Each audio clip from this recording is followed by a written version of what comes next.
Whoa! Did you see the state of that river there behind Howell? That was insane. Okay, Howell asked me a question. The pike have a sweet tooth? I don't know. So today, I'm gonna go all Heston on you guys. I'm gonna go to the tackle store, I'm gonna pick up some crazy flavors, strawberry, chocolate, and I'm gonna be injecting them flavors into my baits and see whether we can pick up a pike. What girl doesn't like chocolates? Okay, so I'm here at Middleton Carp and Angling Store.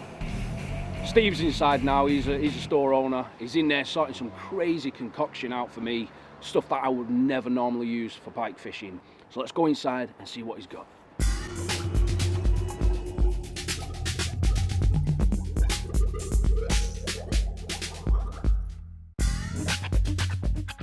Okay, so I'm here sniffing some bits and pieces with Steve. Steve's the owner of Middleton Carp and Angling Shop, Store.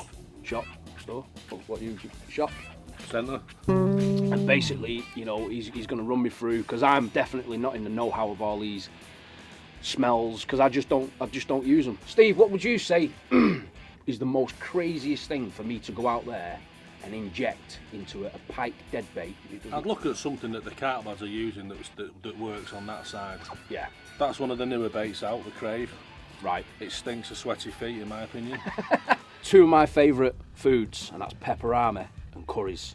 Now, if you all know me, I love me spicy foods, and I've just found this one, and it's curryami. So there's a bit of both in there, curries, pepperami, and it smells really good. In fact, my guts are rumbling right now.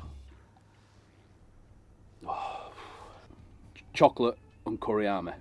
So let's take these guys, get some injecting done, and see what we can catch.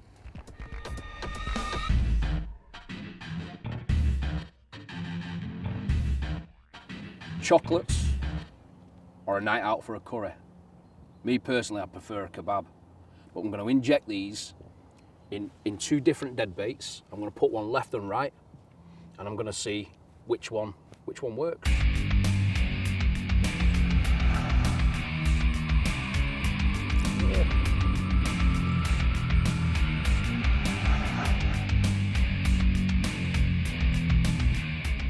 Okay, so the setup is really simple. It's one of my favourite setups. Basically, it's a pencil float, which is, we have a stop, what do you call them, stop knots or stop bead, wherever you want to call it, a stop knot. Then we've got a bead, inline pencil float, to the inline lead, and to another bead, which protects the knot from the lead.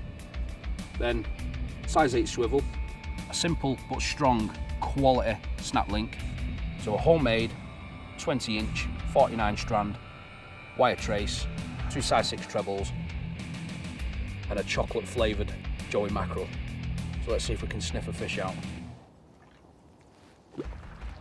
When I'm injecting baits, rather than go in the sides, I normally go up the ricker of the fish and just manoeuvre it about a little bit, and then just fire away and just fill its stomach and the cavity up. And then what I tend to do is just pierce the sides with a syringe. And that just oozes out these little pinholes. Put that treble into the root and that one down the flank, pull it tight. And away we go. That's gonna ooze some serious stench. Ruby Murray on the menu. Let's get this one out and see what happens.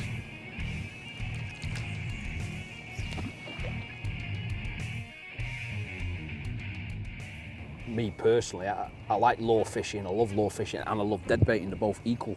I don't have a favourite, whereas you get some dedicated lure anglers that sit indoors all winter waiting for the warmer temperature to come and then go lure fishing. I've had some big pike in the winter on lures, but I just have this theory that the bigger fish will lay up because of the temperatures are cold. It's just gut feeling. It's something that I found out over the years of me pike fishing. I've spent hours and hours and hours in the snow, chucking lures, jerk baits, you know, in shallows, deeps, and I've gone the next day, same conditions, tried dead baiting and pulled out 220s. It all boils down to the weather. I mean, look at it now, it's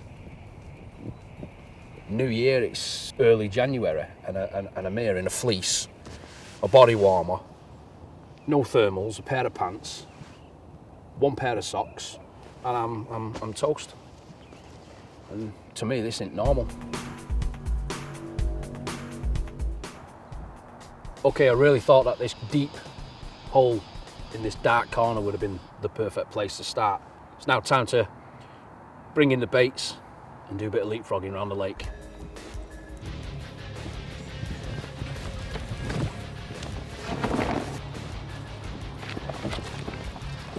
Okay, so we've just moved now, moved to this another little spot where it's produced some nice fish, especially at the side of these two trees.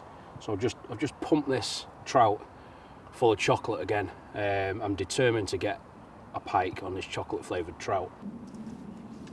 I mean, I like to fish pencil floats. I used to make them as a kid. Obviously, I fish these on the swivel end, so it's still kind of in line, but through the end of the swivel, not through the centre of the pencil float.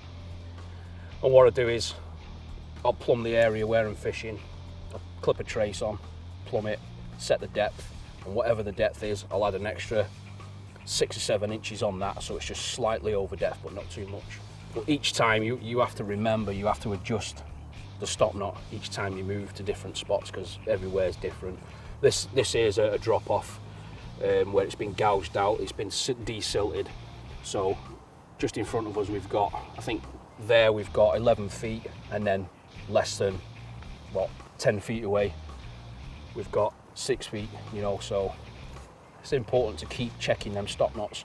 Always, you know, always remember that where you start off fishing, just keep checking them, keep plumbing the depth, and keep on top of your stop knot basically, and that's all it is. It's easier to just come down here and put alarms out. On a small lake like this, I wouldn't even bother, you know. I mean, I like alarm action, but there's nothing better than seeing one of these pencil floats cock and then take off. So I personally prefer using floats. Even on big monster lakes, you know, I'll fish maybe one on an alarm at distance, and I'll have one close in on a float, just something that's visual that I can keep my eyes on.